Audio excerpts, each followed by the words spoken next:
আজকাল আমরা ঘরে বাইরে সবাই ভীষণ রকমের ব্যস্ত। একদিকে যেমন পরিবারের যত্ন নিতে হয়, অন্যদিকে অর্থ উপার্জনের জন্য আমাদের বাইরে কাজও করতে হয়। কিন্তু এই দুটির মধ্যে অবশ্যই সমন্বয় করা খুবই জরুরি। কাজের চাপে যেন পরিবার উপেক্ষা না হয় সেদিকে কিন্তু লক্ষ্য রাখতে হবে, আবার পরিবারের চাপে কাজের যেন কোনো ক্ষতি না হয় সেদিকেও কিন্তু খেয়াল রাখতে হবে।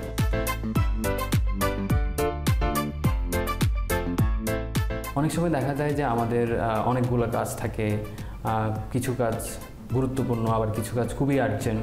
সো এই ধরনের ডিলেমায় আমরা ভুগি, কোন কাজটা আগে করব, কোন কাজটা আগে করব না। তো সেটা কর্মজীবনে হোক, সেটা স্টুডেন্ট লাইফে হোক, আমাদের কিছু বিড়ম্বনা থাকে কাজের জায়গাটায়। তো এই জন্য সময় ব্যবস্থাপনা খুবই গুরুত্বপূর্ণ। আমরা প্রতিটা কাজকে দুই ভাগে ভাগ করতে পারি, দুইটা ডাইমেনশনে দেখতে পারি। একটা হচ্ছে যে গুরুত্বের দিক দিয়ে, আরেকটা হচ্ছে যে আমার সময়, কতটুকু সময় আছে কাজটা করার আমার, সেটার ভিত্তিতে। তো যে কাজটা আমার কাছে খুব অল্প সময় আছে, যেটা ডেডলাইন খুব কাছে এবং কাজটাও গুরুত্বপূর্ণ, সেটা আমার সব সময় প্রায়োরিটি লিস্টে সবার উপরে থাকবে।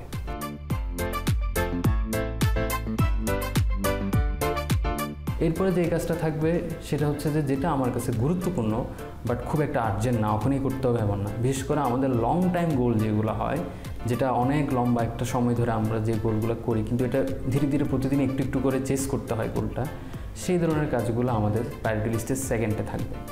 থার্ডে থাকবে যে বিষয়গুলো আসলে আর্জেন্ট বাট অনেক সময় এতটা গুরুত্বপূর্ণ না, যেমন হঠাৎ একটা বন্ধুর কল আসলো, যদিও আমি অন্য কাজে ব্যস্ত, তো ওই ধরনের কাজগুলো আমরা পরের দিকে রাখবো। বা যে জিনিসগুলো আমাদের খুবই কম গুরুত্বপূর্ণ এবং খুবই আর্জেন্ট না, সেই জিনিসগুলো আমরা পরে রাখবো।